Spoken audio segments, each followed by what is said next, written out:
All right, let's talk about architecting traffic. Today, we're diving into one of the most critical pieces of any modern application, the load balancer.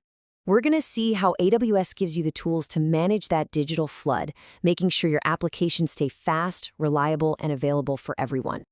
So here's our game plan. We'll kick things off with the basic problem of online demand. Then we'll look at the OG, the classic load balancer.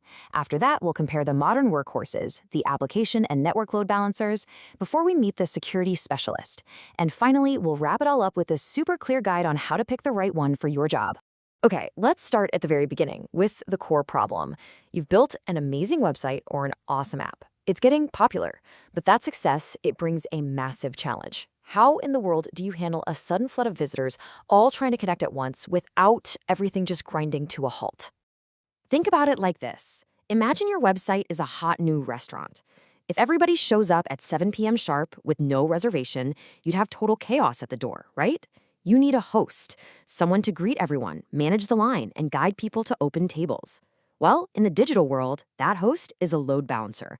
It's what keeps your servers from getting completely overwhelmed. And that's where AWS's solution comes in. It's called Elastic Load Balancing, or ELB. It's essentially that single, reliable front door for all your users.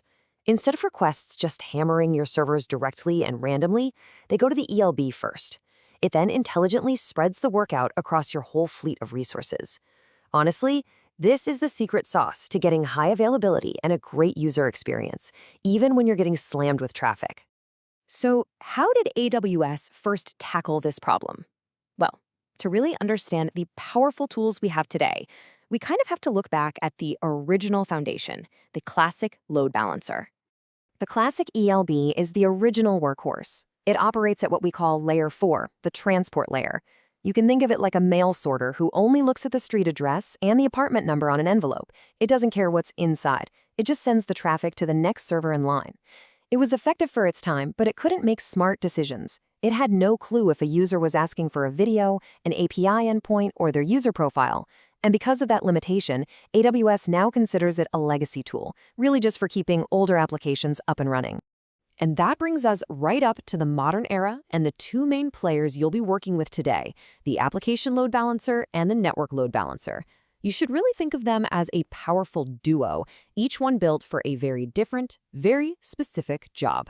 This is where things get really specialized. On one hand, you have the application load balancer, or ALB. We'll call it the smart router. It works at layer 7, the application layer. This means it can actually read the contents of a request, like the specific web page a user is trying to visit. On the other hand, you've got the network load balancer, or NLB, the speed demon. It works back down at layer 4, focusing only on the network data so it can forward traffic at absolutely blistering speeds with almost zero delay. Let's dig into that a bit more. The ALB is your go-to for pretty much any web traffic, anything using HTTP or HTTPS. This makes it perfect for websites and especially for microservices, where you can say, hey, if a request is for /video, send it to the video servers, but if it's for /API, send it over to the application servers. The NLB, on the flip side, is built for different protocols, like TCP and UDP, which are the foundational building blocks of network traffic.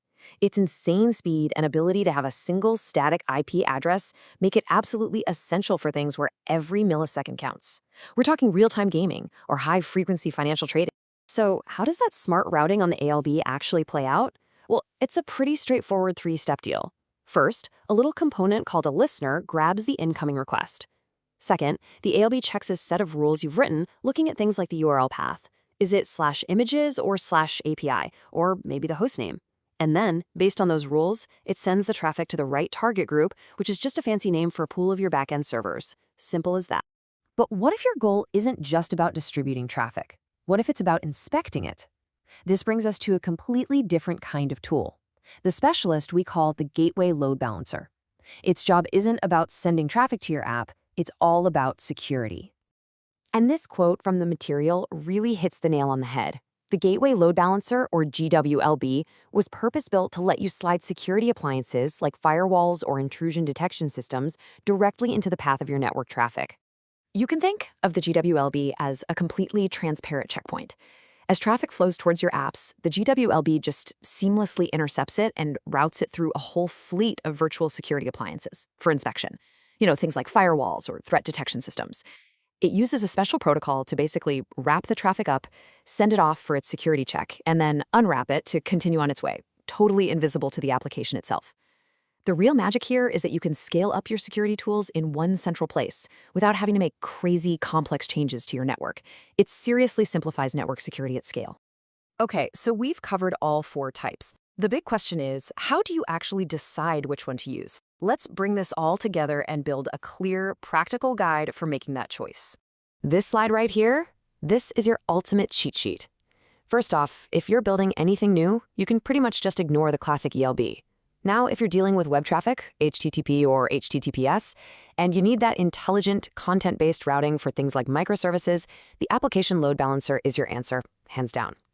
If your number one priority is pure speed and low latency for TCP or UDP traffic, like in gaming or IoT, you need the network load balancer. And finally, if your job is to deploy and scale third-party security tools, the Gateway Load Balancer was literally built just for you. So at the end of the day, the key takeaway is simple. There is no single best load balancer. It is always about picking the right tool for the job. Your choice boils down to your application's specific needs. Do you need the content-aware brain of the ALB, the raw muscle of the NLB, or the security focus of the GWLB? Answering that question is the key to building a solid, scalable architecture. And that kind of brings us full circle. We've seen how these tools have evolved from a simple traffic cop into a whole sophisticated suite of smart routers and security gatekeepers, which leaves us with one last thought to chew on. As our applications and architectures keep getting more and more complex, what do you think the next huge challenge in managing traffic is going to be? Thanks for watching.